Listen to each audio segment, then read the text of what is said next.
97.3 ESPN's Frank Klose is going to talk some Phillies with us as we get ready for a West Coast swing, Frank, against the Dodgers here to start things off. And I guess this is really, an interesting measuring stick for the Phillies to see who they really are. I mean, they stood up against the Brewers on the road. They stood up against the Cubs with the split there. They beat up on the Cardinals a little bit there. But this one here, with these 3 games out in L.A., should really be, I guess, maybe a barometer for when they come home against Cincinnati next weekend of, hey, this team is for real and they're ready to take off. Yeah, and they are catching L.A. at a time where their offense has been stellar, and they're actually kind of catching the Dodgers' top 3 starters with Kenta Maeda.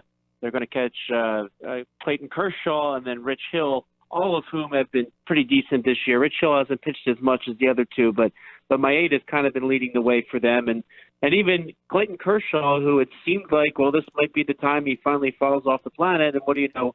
He's 5-0 with an ERA that's under 3.5. So this should be a really tough series. And Cody Bellinger's been hitting the cover off the ball all season. So this is definitely going to be probably the biggest challenge the Phillies have had this season. Yeah, you mentioned the pitching matchups. It's Maeda tonight against Arrieta, Eflin tomorrow with against Kershaw, and then Pivetta against Hill. Is Pivetta on Sunday really pitching for a spot in this rotation? What do you think is the plan with that number 5 spot? I think the Phillies need to add a starter. I think they kind of know that as well. So as you get past the draft, which is the beginning of next week, you can finally start to turn your attention towards some trades. And I think the Phillies will be active looking for pitching in the bullpen and at the starting rotation. I really do think that they need some sense of stability there because, even Zach Eflin, he's had his very good moments, of course, and he's just been so lately. And Pivetta, it's a good thing that he recovered from that first inning the other day, but you still don't really know what you're going to get. And Vince Velasquez is sort of in limbo right now. So you don't know if he's going to be a key part of your bullpen or if he's not even going to be in the picture anymore. So the Phillies have a lot to add to really sort of make this team rather stable. So as I think I mentioned last week when we were talking on Friday, they seem to have the A bullpen and B bullpen, and instead of having A bullpen across the way, if you didn't have 5 relievers on the injured list, they're kind of hoping that you get a blowout like you had against the Cardinals so that you can put the lesser relievers in and then try to use your good guys for the days you're ahead. You really don't want to have to play that game, especially as you're going up against good teams and you're going to have a lot of close games, if nothing else. Yeah, what about and you throw Eickhoff in there because he pitched the game the other day, and he, is he a guy that you think is entrenched, or is he a guy that they might have to? I mean, because right now you figure Nola, Arrieta, and Eflin, those guys are going to be your 3 guys. You'd probably like to upgrade maybe that 3rd spot and bump Eflin down so that you have another guy. But is Eickhoff and that 5th spot, which you just referred to, but is Eickhoff entrenched in that spot, or would they like to upgrade that spot too? That's a great question. I think they would prefer not to, but I think they hope that he works out, and he's shown a lot of good things so far. I mean, it was a shame that he gave up those runs in that 7th inning. I think they're really trying to, and Gabe Kapler even said so after the game, they're really trying to add some confidence, add some length to his outings, and they're starting to see some things that they like. So I think they know that in some respects they still can't 100% count on him, which kind of adds to the sense of urgency to add another starter. So that your 5th spot is kind of shaky, and if there's just a little bit of doubt at the 4th spot, I think that definitely beefs up the need to add some starting pitching. Frank Klose is with us, 97.3 ESPN.com, at Frank Klose on Twitter. All right, let me get your take on a couple of things here that we're seeing with the Herrera situation. We've seen 2 games with Kingery, 1 game with McCutchen. I have not seen the lineup for tonight yet, but is Kingery the guy that essentially you think should and will get a majority of the reps in that spot? I think he will for now. I think that the Phillies are going to probably add somebody along the way if they're going to need to. And, of course, it's really hard to predict the future right now with this Herrera situation. Now, he's got the 7 days administrative leave that's paid that every player goes through when they are accused of such a thing. But beyond that, the administrative leave could drag on as you wait for the trial, which is not up, or the court appearance, which is not even until the 17th of June. Certainly, this is a situation where law enforcement isn't required to hand all their evidence over to you before they even go to court. So MLB might not have the ability to totally investigate the situation, and if there's reason to extend the leave, they can do that. So this could drag on for a little bit of a little while. And I think when you're kind of in that limbo, Scott Kingery is probably going to be the guy you go towards. I think long term they might indeed look for some outfield help so that somebody like Kingery can help around the infield perhaps, where he's still better suited. The one really interesting thing that happened the other day is that their prospect Adam Haseley just got promoted to AAA Lehigh Valley. He had an unbelievable May down at AA Reading, and Haseley can play center field very well. He hits from the left side, which is something they need, and he kind of hits for power and average so far in his minor league career. So while all that is going on, Adam Haseley is going to get an opportunity at AAA to show that he can bring something to the Major League squad. And when you get to the July 31st trade deadline, the Phillies, if they don't like what's out there, they might be willing to give Adam Haseley a shot. Well, I was going to say, was the promotion coincidental, or was it, hey, we might have a decision to make. We need to get him up there to see if he can handle another level sooner than later? I think it's a combination of that and just that AAA is out of bodies. Nick Williams, of course, had to join the Major League team, and then Dylan Cousins had surgery. He's going to be out potentially for the season. He personally denies that he's out for the season, but there were some reports that he could miss the whole season. So they really needed some outfielders at AAA, aside from the Shane Robinson and Lane Adams types, that are the minor league signings a team makes every year. But Haseley, he's coming up at a time where, they really do need to see what he can do as well. So I think in an ideal world, everything is going great at your major league level, and you don't have to worry about pushing a guy along like that. But the situation being what it is, it just all kind of lined up. So whether it's ahead of schedule or not, he's going to get a chance to show that he could contribute something to this Phillies team. And I think if he can play good defense and he hits down there, I think they would feel very comfortable bringing him up in one shape or form down the stretch. Now, Frank is with us talking some Phillies. Yesterday on the show, we had talked about how, I see these people on social media, tweeting or putting posts up about, Harper's been terrible. He's been a disappointment. Harper stinks. And, of course, he's the guy who gets paid a lot of money, so people are going to go after him. For me, I said there's probably 10 things on this team I could find that are more of an issue than Bryce Harper right now. One of which might be, do you think the Phillies, now, Franco got off to a hot start. He shows some power. People were like, hey, look, he's hitting eighth. He's driving, the ball in the 8-hole. But things have caught up a little bit. He's hitting, 215? So, yes, he's got 8 homers, but a lot of those home runs seem like they were in the first couple of weeks of the season. Is third base a spot that the Phillies might have to take a look at?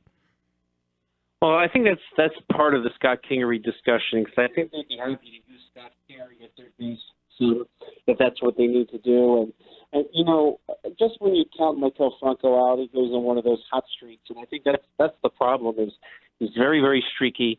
Last season they were ready to give J.P. Crawford, their shortstop, the third base position, while they gave their second base prospect Scott Kingery shortstop.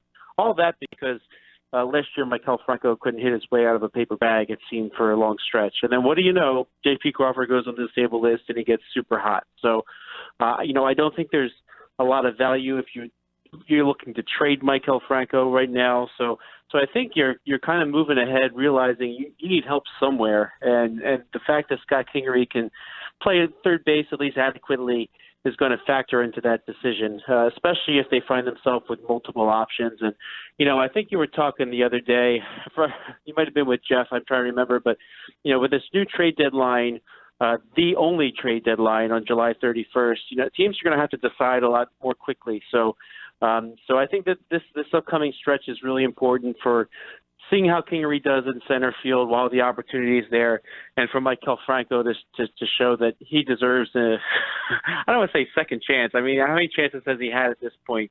But I think we just are seeing Maikel Franco for what he is. He's a very streaky hitter who, when he's on, and when he's off, he's very much off. Frank Klose talking Phillies with us, and then you got a lot of injuries in the bullpen. You wrote about Adam Morgan. He's on the injured list. And obviously Neshek has been out. Hunter hasn't pitched at all this season. Robertson. So the injuries are a problem in the bullpen. And there was a report that the Phillies might start looking around. And I know that you mentioned that, they might have to wait till after the draft. But can they get to that point? No Robertson, no Neshek, no Ramos, no Hunter, and now no Morgan. Well, the draft is Monday, so they don't have to wait that long. So they'll have the draft will be Monday through Wednesday. So I think they will. I think they just can't, as an organization, pivot that much. Now, granted, I'm sure the scouts are out doing what they need to do. They've probably seen what they need to see with these players in the draft. So I'm sure some scouts are deployed looking at what other teams might have for sale, but. The problem is, I think it was you and Jeff were talking about the other day, there's so many teams that are just in it. If you look down the standings, it's really hard to find the clear-cut teams that are out. And even teams that you expected to have no chance this year, teams like the Detroit Tigers, they're still kind of hanging around 500. The Pittsburgh Pirates hanging around 500. Cincinnati Reds hanging around 500. Texas Rangers hanging around 500. So a lot of these teams that you thought might be your supply, they might not want to trade these guys off because they might be sitting there thinking, hey, we have a shot. If we add a piece or two, maybe we're in this. So really, like, there's only a few teams that really seem to have a supply. That like the Toronto Blue Jays, the San Francisco Giants are two teams that are kind of out of it already.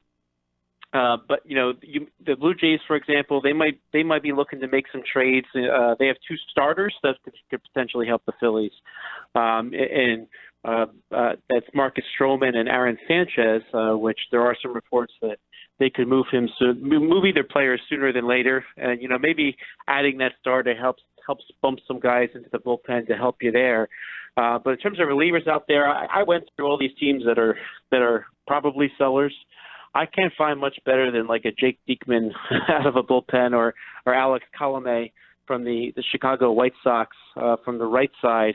It's just really hard to find an arm out there on these teams that are out. Yeah, we combed through. The American League only has like 4 teams that aren't really going to be in play by, well, right now. The National League has a few more, but man, you're right. I mean, you look around, the Giants have a couple. I mean, maybe you're looking at a guy like a Will Smith or the Tigers with Green. The Blue Jays, Ken Giles. I can't imagine they go down that road, but there's just not a lot out there, which goes back to Kimbrel.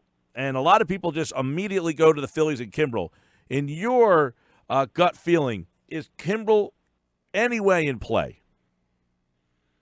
If the Phillies say to him, we'll give you $18 million, the qualifying offer number, just for this year. You take whatever prorated amount it is after you actually get up here.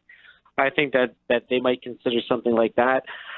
Even as late as April, Craig Kimbrel was still trying to tell teams that he wanted 3 years and $39 million.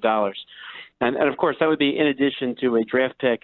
And let's remember, Craig Kimbrel wasn't that great last year. Postseason, his ERA was almost 6. So you really would have to run some real risks if you give him more than this year. And, for a team like the Phillies, it's just money. So if all it costs you is money to get Craig Kimbrel and he's willing to do the 1-year thing so he can try to rebuild some of his value, I think the Phillies would be in on that. Does it have to be that much as the qualifying offer? It's a funny thing that, players are very proud. A lot of the ones that rejected the qualifying offers refuse to take anything less than the qualifying offer number.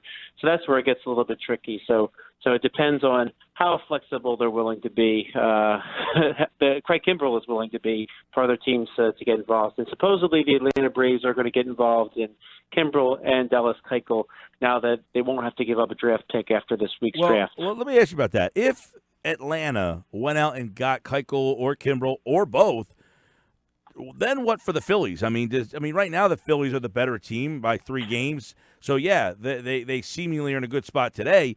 But if Atlanta makes that type of upgrade, how do the Phillies counter that? That's a really hard thing. I mean, I think the problem with the Braves have a boatload of talent that's younger talent. I think that, they weren't aggressive as they should have been this off season to try to add some bullpen pieces or even add a veteran starter. So a lot. It's really hard to say what the Braves are going to do. I mean, they might be just talking because they're trying to intimidate the competition. But I think the Phillies. I don't think if they added either player, I don't think that puts them years ahead of the Phillies. They still seem to have a lot of holes. And if they signed both, I don't know if that would totally solve the problem, but certainly it would make them a lot more formidable than they've been so far. Yeah, I think that to keep an eye on. Plus, there was a report by Ken Rosenthal Fox a couple of days ago that suggested the Phillies are going to look to add a player for the bench. Last year they went out and got Justin Bour, Asdrúbal Cabrera, and those guys, Cabrera ended up being maybe one of their best options late in the year. But this time around, do you think that's another thing that they need to start looking at right now is adding players for that bench? Well, I think what they really need is a left-handed bat for one, because right now Nick Williams is it, and we know he hasn't hit well, and that kind of earned him a trip to the minor leagues before they had to go get him now. But if you can find a left-handed bat that can play some center field, ideally somebody who could play multiple positions, that might be just what they could really use right now. But it's really hard to find one of those, again, from those few teams that might be sellers. And, we name those teams, other teams out there that are not good, like the Baltimore Orioles, they really have nothing that impressive on their roster. So I think this when we say that this might go up to the deadline, it might really go up to the deadline. Yeah, you're looking at guys like Lucas Duda, Jay Bruce, maybe Neil Walker with the Marlins, who obviously are terrible. I don't know, Granderson, maybe he plays for the Marlins too, doesn't he, Curtis Granderson? He does, but I don't think he can play center field anymore. Otherwise, I'd take a look. Same thing with like a guy like Denard Span. Like a lot of these are. Well, maybe I'm just talking about his lefty bats off the bench kind of guys. Right. But I think they need to address their defense in center. I think that's something that they must do since you're not getting a strong defense. What's the latest? What's any update on Quinn? Quinn is with the team, and he's supposed to come back as not a switch hitter, as a right-handed hitter. It looks like he could be heading to a rehab assignment, maybe even as soon as this weekend. He did say he felt some discomfort while running, and they were quick to say it wasn't a setback, but we'll see. So I think he headed back down to Clearwater. Whether you see him suiting up for the Threshers remains to be seen this weekend, but he could be doing a rehab assignment soon. And It's kind of funny with Roman Quinn, like just when you think he's gotten his last chance and blown it, circumstances are what they are, and he might get a shot here for a while again while they're in that limbo with Herrera. And just real quick with David Robertson, if you missed this earlier in the week, he went from the 10-day IR to the 60-day, which meant he's going to be out until at least mid-June. So this bullpen is going to be very interesting, Frank, in the second half of the year. You remember last year Hunter was awful in the first half. He came back. It was really solid for them in the second half. If they can – and I think – get your opinion on this. Minguez is starting to show signs of more consistency now. So the way Neris is going, I'm interested when Robertson is back and ready to go, how this bullpen stacks up with Neshek, Hunter, Dominguez, Neris. It seems that the second half, their bullpen could really take shape. And I don't know if the kid, J.D. Hammer's going to stick around, but he's looked like he's got an arm. Yeah, I think the problem with speculating is, for all the times we've heard somebody would be coming back soon or be out, it's not a big deal. Like when Robertson went down, I was like, oh, well, this isn't that big a deal. And of course, now he's going to miss at least those 60 days. The problem with speculating with that is you never know what you're going to get when they come off the injured list. So, unfortunately for the Phillies, they really can't count on any of those guys. And I think that what they need to do is they need to pick up a piece or two as if they can't count on those guys. And hopefully the Adam Morgan injury isn't that bad because, he really made a difference for that Phillies team this year. And luckily, I will say, too, simultaneously, José Álvarez, who got off to a putrid start with the Phillies, all of a sudden he's been playing very, very well if you look at his last month or so. So it's kind of funny how streaky relievers can be. Sometimes they have tremendous seasons, and then the next year they have terrible seasons, and it just kind of goes back and forth and back and forth and back and forth, and you never really know what to predict. Sometimes you'll see the Hunters have a terrible season, and then the next year they are wonderful. Sometimes you see they have good half, bad half, and it's really hard to predict. And if you look around baseball right now, there's really no lockdown closer that you would think is a guaranteed deal like baseball used to always seem to have a few of them. Yeah. Even Edwin Diaz going to the Mets and the Phillies were trying to get, it was like, okay, well, he's going to be the lockdown closer in the National League. Well, relievers are so unpredictable, and for me, I think the Phillies should really, really see if they can develop one. Like, most relievers are failed starters that a team was able to successfully convert. I mean, if they do get to add a starter, if they can pick up one of the starters that are out there and they are successful in converting Velasquez or Pivetta, I mean, that could be what makes all the difference going down the stretch. All right, Dodgers, Phillies tonight. It's Arrieta getting the first start against Kenta Maeda, and then it's Kershaw, Eflin tomorrow, and then the rubber game of the three-game set, Pivetta and Hill, before the Phillies head to San Diego, and that will be a Aaron Nola, Eickhoff, and Arrieta in that series. Frank Klose for 97.3 ESPN.com. At 973ESPN.com. You can check out all of his Phillies coverage as the Phillies get ready for a little West Coast swing. Thank you, Frank. Enjoy the weekend, pal. Thanks, Mike. Same to you.